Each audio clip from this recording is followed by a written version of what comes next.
Tracy the Big D here, right through until 10 o'clock tonight. Thanks for your company. Hope you can stick around. Lyn Bowtell, 3 nominations for the Golden Guitars, Tracy. Female Artist of the Year, Vocal Collaboration of the Year, How Long with Kevin Bennett, and Alternative Country Album of the Year. Now, that's the one that took me, so I thought I'm going to find out from Lyn Bowtell, Alternative Country. Oh. Hey, Lyn, how you going? I'm wonderful, thank you. How are you? Good. Alternative country. Someone told me that that's what country music used to be. It's funny, you know. It's a section that's just still a little bit new. So it's only I think, 3rd year in the Golden Guitars, because I was nominated in 2012. So for the first one, so I think 2013, that year of the Golden Guitar Awards was the first time they ever had that section.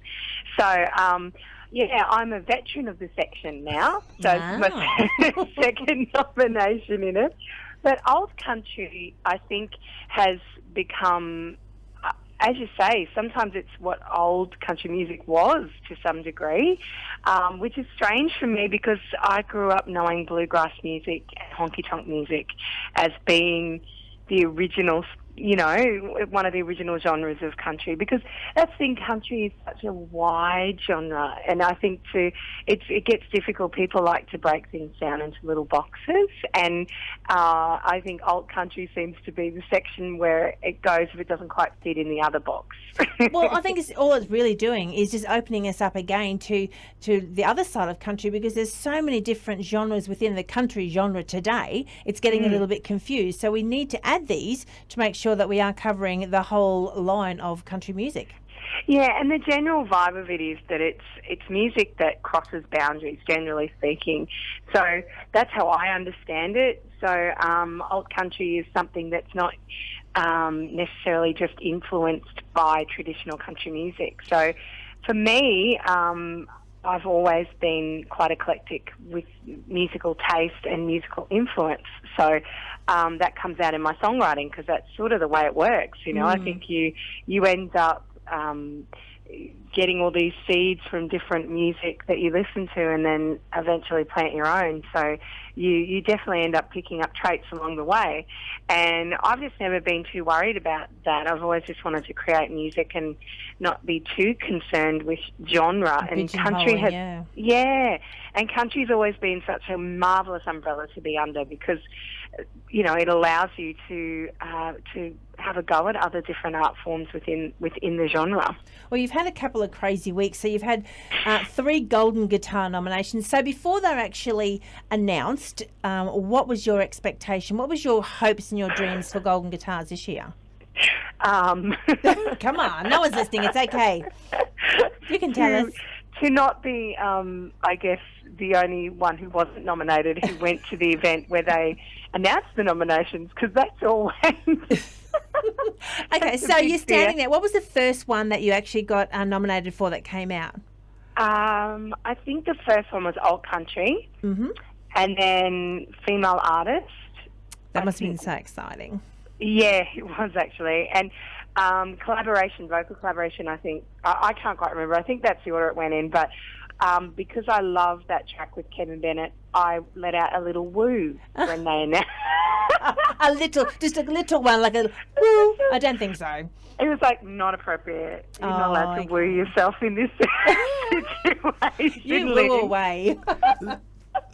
We're speaking with Lyn Bowtell. The female vocal must be a real thrill for you, because you are great mates with so many of the female artists in Australia, and we are blessed with amazing talent.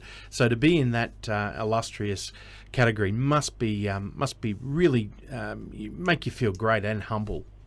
It does, actually. It's a real honour. I have to say, I got this beautiful text message from Casey saying, "Congratulations on your noms.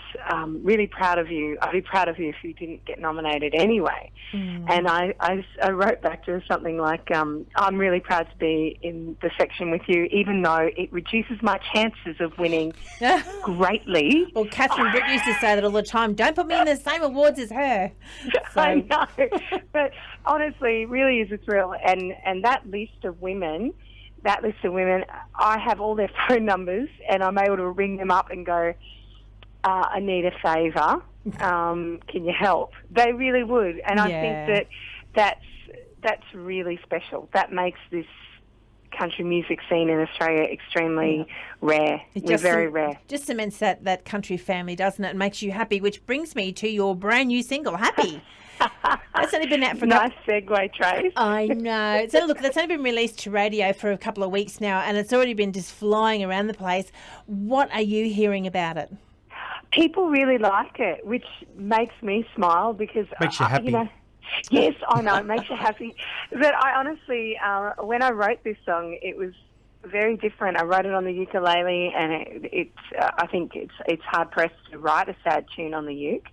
But I whistled and everything, and I had this. And I remember when I first played it to my mum, she kind of went, "Wow, that's different. I really like that," which means Mum doesn't know what she feels about the song because she never wants to say anything negative because she's beautiful. Well, that's what mums do. Yeah, and then it grew on her, and when we got into the studio, I remember sitting down with Shane and sort of saying, you know, which way do we want to go with this? We could go really poppy, we could go this way, and he found a really happy medium. Happy medium. Using acoustic instruments and getting the reggae feel in there without drawing attention too much to that, and keeping it, you know, bright but without being too, you know, cheesecake, if you know what I mean. So it seems to have really found its place, and I'm getting lots of great feedback about it from radio too. People seem to really like it.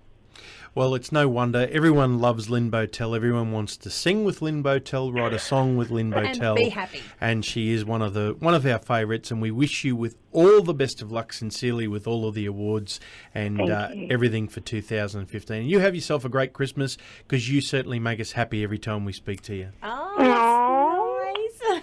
Okay, well, here she is right now, Lyn Bowtell and Happy.